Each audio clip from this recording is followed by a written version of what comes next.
En 2020, à l'occasion de la diffusion de la 15e saison de L'amour est dans le pré, les téléspectateurs ont pu faire connaissance avec Mathieu, un éleveur de taureaux originaire d'Occitanie. En quête d'amour, l'agriculteur avait alors eu le coup de foudre pour Alexandre, l'un de ses prétendants.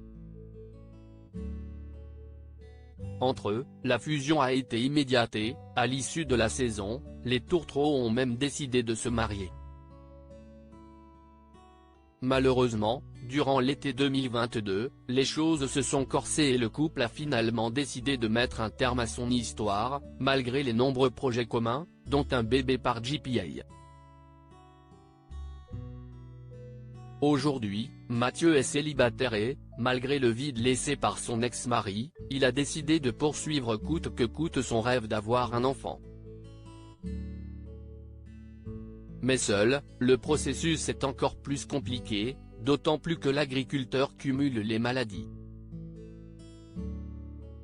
En plus de sa pathologie incurable appelée maladie de Cadacil, il vient d'en découvrir deux nouvelles. Lors d'un entretien auprès de Samzira et publié sur YouTube, il a donné plus de détails. Je ne me rappelle plus des noms exacts, des maladies diagnostiquées, note de la rédaction, mais il y en a une où je ne produis pas de biotine, donc il faut que je prenne un complément alimentaire. C'est pour ça que je fais de l'eczéma et que j'ai des sautes d'humeur, a-t-il expliqué dans un premier temps. Un risque pour l'enfant. La seconde pathologie qui vient de lui être diagnostiquée pourrait quant à elle avoir des conséquences assez extrêmes sur son éventuel bébé. En effet, si Mathieu a une fille, cette dernière pourrait déclarer de l'hirsutisme, à savoir des poussées de poils un peu partout.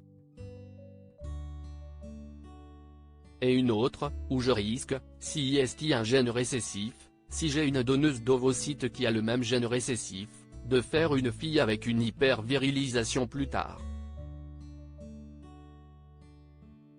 A-t-il ajouté. Malgré ces données sérieuses, Mathieu ne compte pas abandonner son projet de devenir papa. Il s'est d'ailleurs récemment rendu en Colombie pour y rencontrer une mère porteuse et donner son sperme. Il vise l'année 2024 pour concrétiser ce désir. De son côté, Alexandre poursuit sa vie et a rencontré à nouveau l'amour.